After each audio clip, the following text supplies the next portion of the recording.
in Bhagavad Gita, 6th chapter, Dhyana Yoga, 9th verse. Suhrinmitraryudasina madhyastadveshya bandhushu sadhushvapi cha papeshu samabuddhir vishishyate. Suhrinmitraryudasina madhyastadveshya bandhushu sadhushvapi cha papeshu samabuddhir visishyate. The translation: the one who feels the same towards an affectionate person, a friend, an enemy, the indifferent, the neutral, the hateful one, the unfriendly, the noble one, or a sinner, is said to be established in a superior state. Understand these few basic sacred secrets. Meditation is not an action, it is a lifestyle. That is why in the chapter on meditation, Bhagavan is talking about all these things. You can never start meditating, you can only become meditative. Understand? There's a vast difference between starting the meditation or becoming meditative. Meditation is not a anazin, metazin, antidepressant. No. Meditation is not anazin, metazin, antidepressant. Please understand. Meditation cannot be just repairing something in you. It has to completely transform you. Everybody has the feeling to become Lord of the universe. You can become. If you make your unconscious into conscious and superconscious, when you make your unconscious into conscious, you will become Lord of you. When you raise that to the superconscious, you will become Lord of whatever is in your space. More than the word Lord, I use, you will be in tune with the whole. This is the right way of becoming Lord of the universe. But instead, you try to become a power center through political power. I tell you, even in the school, the class leader, it is nothing but political power. Why even in the school we can't survive without a leader? Why should somebody aspire to be a class leader? First time I resisted this political structure is when I was appointed as a class leader. When I was in the 7th standard, I still remember. The teacher, she was a Jain family teacher. Used to be a little tall. So usually that is the standard. The tall last row guys, they will be only made as leader. There is no other standard. One day, she caught me. Unfortunately, that day I went to school. Usually I don't go. Somehow I went to the school, maybe first day of the school, like that. Those auspicious days I don't miss. She caught hold of me.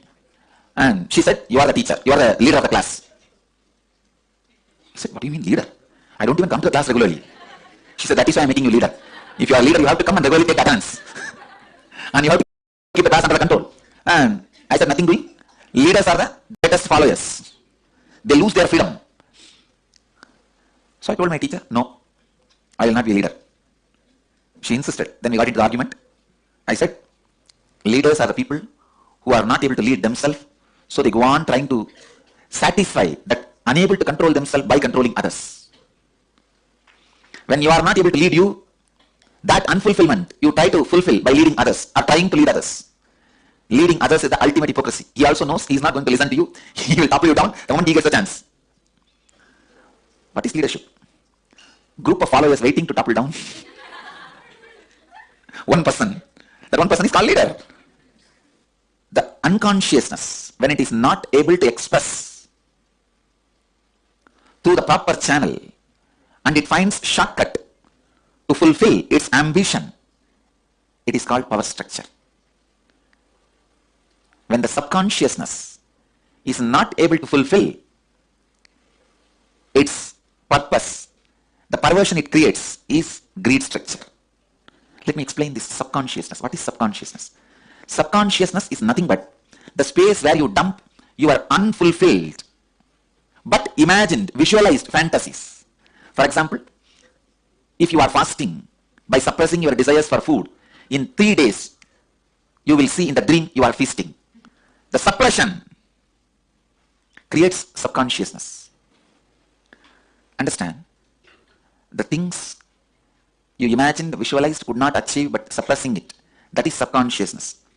That when it is not able to fulfill itself, it comes out of you as a greed perversion. What is the way for the subconscious to release itself properly. Right amount of sleeping and dreaming. I tell you, if you have the right quality and quantity of sleep and dreaming, you will not suffer with greed-based structure. You will not be running behind money which is not required for you. That is why all the civilizations which are suffering with greed suffers with sleeplessness. All the civilizations which suffers with the subconscious greed suffers with sleeplessness. I tell you, healthy sleep and dream, you will be free from greed-based structure. Understand? I am going to the roots of this human suffering. Greed-based system, the money-based lifestyle is rooted on your subconsciousness. A good sleep,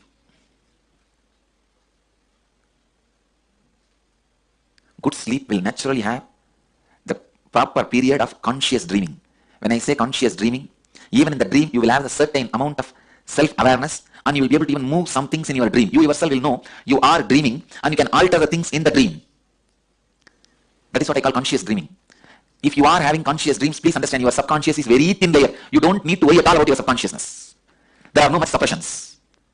The suppressed desires form subconsciousness. It can either express itself properly through the dream state, conscious dream state, and liberate your system from its influence. But when you don't allow that conscious dreaming and the good quality quantity sleep, it overtakes you, just overtakes you. And the system you create is greed-based money system. The collective suppressed subconscious is responsible for the collective belief, mass hysteric belief. That's the right word I use. Mass hysteric belief of money. Next, when the unconsciousness means you just don't know what you are missing, but you are missing something. When you know what you are missing, it is subconsciousness. When you don't even know what you are missing, but you are feeling you are missing something, is unconsciousness.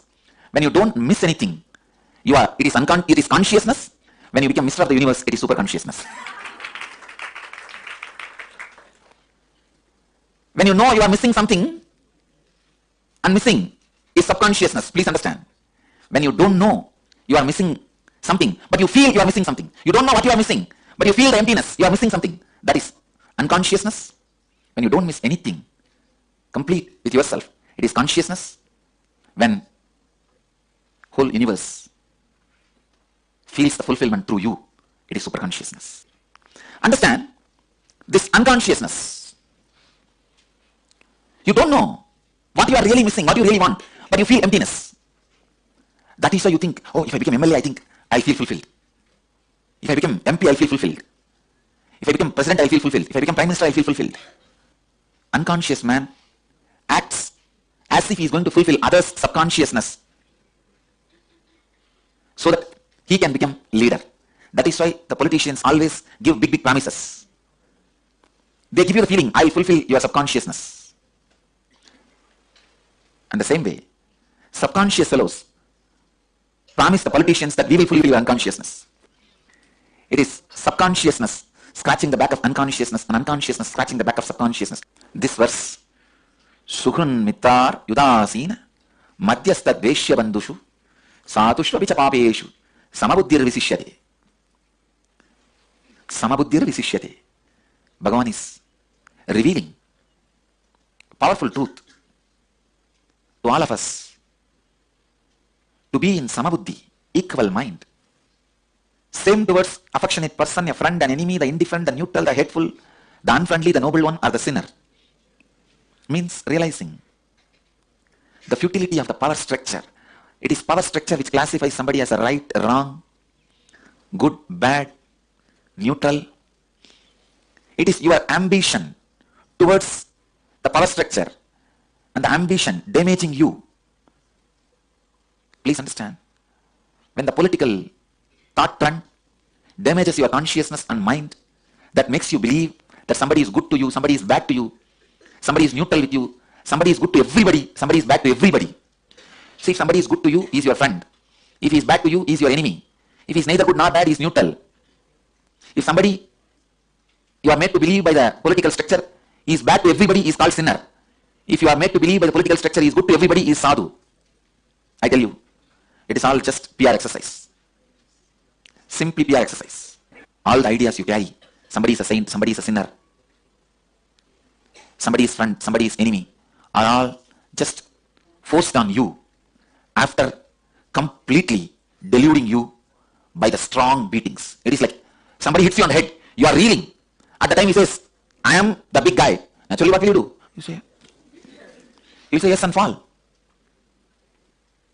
First, the political system is used to hit you when you are reeling, when your head is reeling. Then they claim, see, I am in this post. He is a good, he is bad. It is time we bring a human civilization where the money-based thought trend and political thought trend does not become part of our life. It just stands as a utility. Let the shoes be left in shoe stand. Umbrella be left in umbrella stand. Let them not come to the bedroom. Let the influence over the citizens by the political system be reduced. Let the influence of the money thought trend over the citizens, humanity, be reduced. Let them be just for only utility. Let it not become lifestyle. Unfortunately, politics became a regular business. Business became ambition to have power over politicians. When the business gets the ambition of power over politicians, and the politicians decide to make their lifestyle as a business, both corrupt each other and destroy humanity. So the idea of saint or sinner. What is saint or sinner? If you are made to believe one person is doing good to one person, that one person is called your friend. If you are made to believe that one person is doing good to everyone, he is made to be believed as a saint. Saint or sinner, good or bad, is all the ideas your consciousness perceived when you are beaten by the political power-based thought trends. As a child, you are beaten. In the young age, we all learned who is MLA, who is MP, what is Rajya Sabha, what is Lok Sabha, what is Prime Minister, what is President. Young age, we learned the economy. 1 plus 1 is 2, 2 plus 2 is 4. What is interest, what is compound interest? How the investment should be done? My Gurukul kids should know. There is no 1 plus 1. There is only 1, which is beyond 1. The 1 itself was created for utility. And the 1 plus 1 is also utility. Things which you created for utility, when you became utility for them, it is like you create fire for you cooking and eating, but fire eats you. You create fire for your eating, but suddenly fire becomes big and eats you. People who are eating from the fire are conscious beings. People who are eaten by the fire are unconscious and subconscious beings. Here Krishna says, wake up, be a conscious being. That is what I call inner awakening. Waking up to the facts of power-based political thought trends and protecting yourself is yen leadership. Waking up to the facts of greed-based money thought trends and protecting yourself is yen wealth. Let the wealth be enlightening wealth. Let the leadership consciousness be enlightening leadership consciousness in you. It is so unfortunate. Even some of the most intelligent people are caught in this thought trend and unable to come out of it. Understand the roots of why you feel somebody is friend, somebody is enemy, somebody is neutral, somebody is good, somebody is bad. Then you will understand all your ideas are just ideas. When you realize that, everybody will be graceful. The moment you feel everything and everybody is graceful, that is when you achieve what Bhagavan calls Samabuddhir Visishyate. Let your thought trend be repaired, purified, cleansed. Let the political thought structure, which is unconsciousness based, and the economical thought trend, which is subconscious based,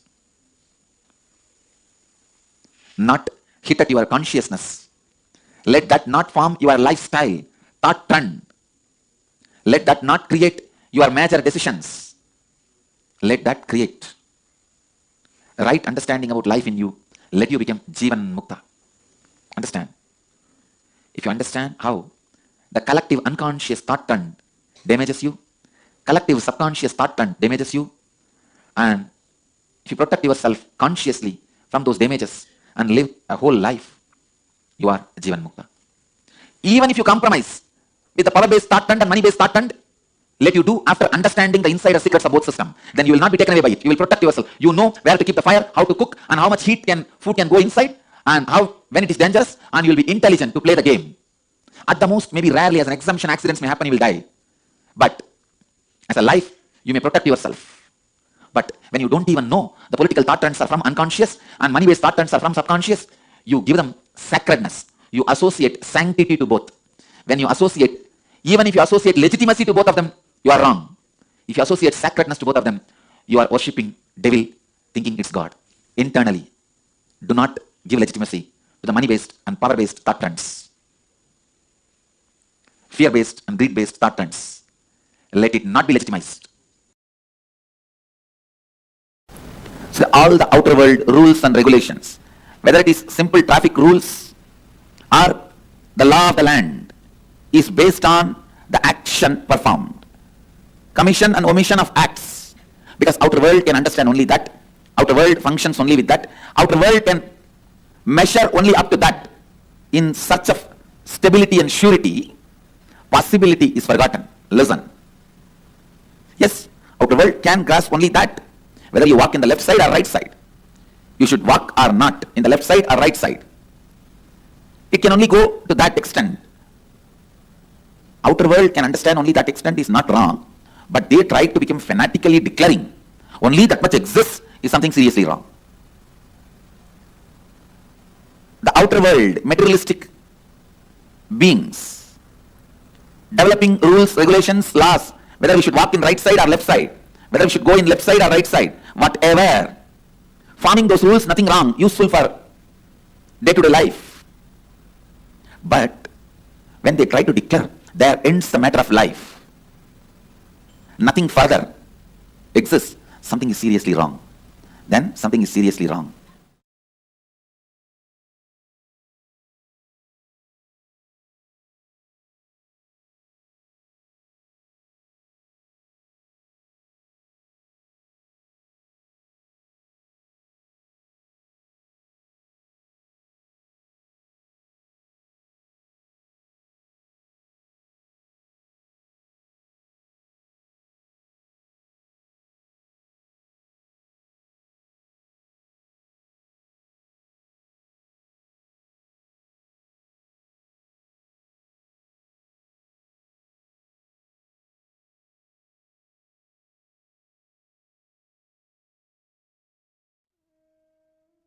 Shifting from powerless cognitions, greed-based cognitions, fear-based cognitions to Samadhi, the space where thoughtlessness, where you're established in thoughtlessness, and coming out of the greed-based, fear-based thought currents that you're stuck in.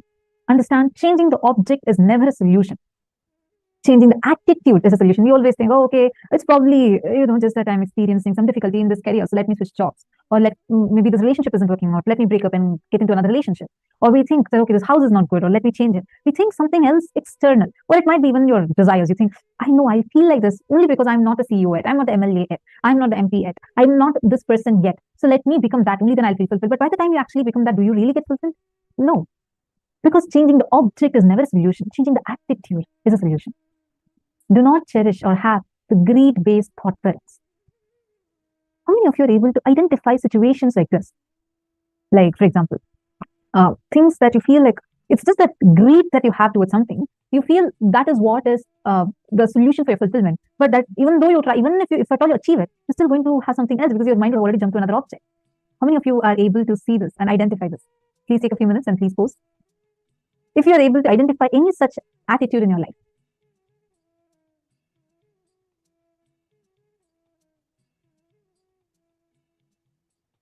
Come on, all of you, please post. Don't feel shy, don't feel reluctant. Just show at least one. Where you're able to clearly see this in your life, where you feel something to be the solution. Your mind will, you think that changing this would be completely changing the situation for you, your fulfillment level. But even after you get it, your mind has already moved to another object. I request every single one of you, come on, Surendranataya, Ravi Kumaraya, Krishna Priyan, Inju Snow, Nick. I request all of you to please post. I went through that changing jobs. Okay, good. Shane Dennis has posted. Come on, Pankajaya, Wonkian.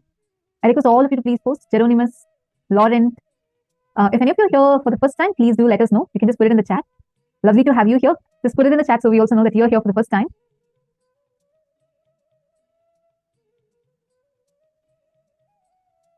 Come on, Nick, Laurent, can I request all of you to type from your life? Where exactly are you seeing this? Where do you see that you think that just by changing something, you think you will feel fulfilled? Geronimus has posted, I recognize that, especially in the field of relationship. I almost ended a relationship because of that only a few days ago, but I caught myself doing this. That's the good news, that you caught yourself doing that. Okay, I'm happy that so many of you are recognizing it. I request all of you, come on, think. Only if you catch it, you'll be able to understand the next step. That's why I'm requesting all of you. If you are not comfortable in posting it for everyone, you can post it as a direct message to us on the Zoom. If we identify these power-based and greed-based thought currents, like Swamiji explained, where for most of us, most of the times, the way we recognize, the way we identify ourselves, our power or powerlessness, is based on the power-based, greed-based thinking that society imposes on us. So if we just catch this understanding, this amazing truth that Swamiji revealed, like Swamiji, the way Swamiji explained the leader, what is the space of being a leader? If we grasp it, right, we will realize how shallow our thinking normally is, and what is the depth of radiating that highest consciousness, that leadership consciousness. I request every one of you to post.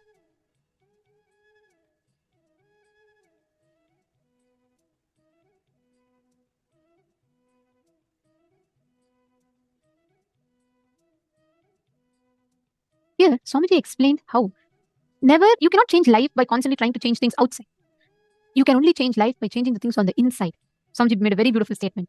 He said, how much ever you change the object, that is not going to resolve. Changing the attitude will only resolve it.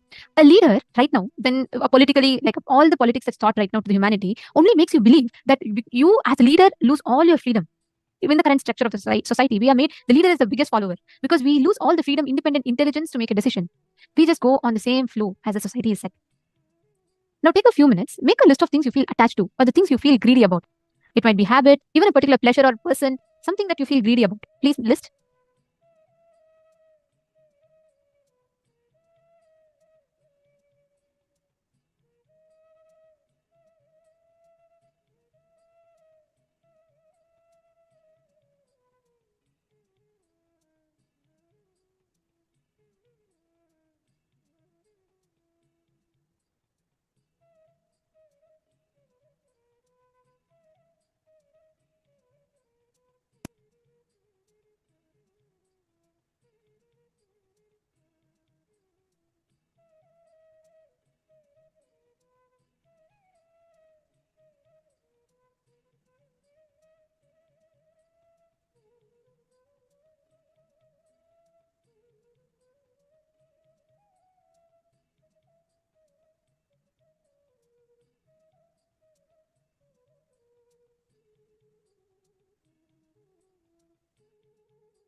Sit and meditate on each of these objects. Everything that you've written down, even it can be a person. Okay, let's say you've written down your loved one, you've written down someone that you really don't want to lose. Just bring in deep reverence towards that object or person. Bring in deep love and reverence towards that object or person. For example, if you're really greedy about pizza, look at pizza. Just see from where that sacred feeling is coming. Or the moment when you're enjoying the pizza, for those moments you are experiencing that low thoughts away from worries, the unclutched experience, right? So that is what that you're greedy about. Analyze for every single thing. What is the exact thing that you're enjoying? Take a few minutes, please. Sit and meditate on each of these objects that you've written down.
Slowly relax. That space which you are seeing in every object, whatever you perceive as pleasure, Swamiji so powerfully reveals that, let's say, a food item. Swamiji gave the example of pizza. The pizza is giving you pleasure. The pizza's pleasure is only happening on your 4-inch tongue, some few million cells. But what is it actually giving you the pleasure? Can the tongue have any pleasure? Then if I put pizza in a dead body's mouth, it's also supposed to enjoy it, right? But it's not. What's the difference? There is that component of Paramashiva in you, which gives you that ability to perceive pleasure. Am I right? In a dead body and you, the only difference is that life force energy within you. When you realize that it's not the pizza giving pleasure, because then the bowl in which the pizza is in, or the plate in which the pizza is in, should also be enjoying the pizza, but it doesn't. A dead body should enjoy the pizza, but it doesn't. You enjoy it because of that component that is Paramashiva in you. That is what is actually giving you the real joy. As Swami says, during that time, you're experiencing your reality of you as space, whereas the gap between the thoughts has become so large. When that happens, that is when you truly realize, when you're able to identify that space component within everything that you perceive, that is when you realize that you don't have to experience that pleasure, that happiness from just your 4-inch tongue. If it's touch, just from the tips of your fingers. If it's sound, just through your ears. If it's sight, just through these 2 small holes. You can experience that with every single cell in your body. That is what Swamiji is telling. That is why bliss is that ultimate thing. We say the bodha, the Shiva bodha, the intoxication of being Paramashiva. Because you're experiencing the ultimate bliss, that space, through every cell in your body. Can I have a few minutes? Everyone post how many of you are actually understanding what I'm saying?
Yes.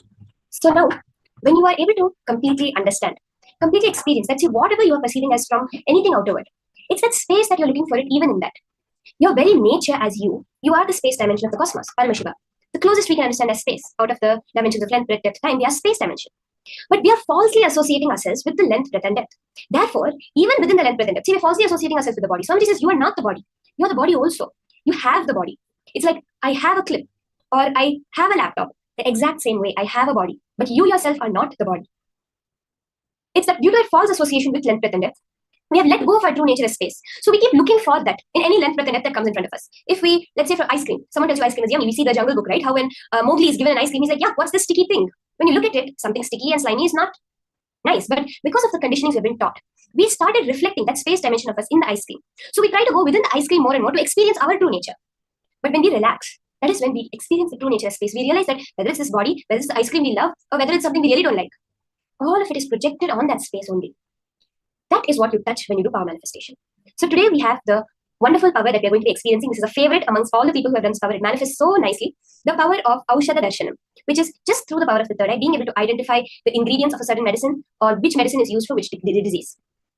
The Shastra Pramana for this power is from the Shiva Samhita, verse 5.81 to 82, Panchama Patala. Bhagavan Paramashiva says, Tasmin dhyanam sada yogi karoti manipurake tasya patala siddhisna nirantara sukhavah ipsitancha bhavel loke dukkharoga vinashanam kalasya vanchanan chapi paradeha praveshanam jagsunnadikaranam jambu nadarikaranam siddhanam darshanam bhavet oshadhi darshanam chapi nidhinam darshanam bhavet.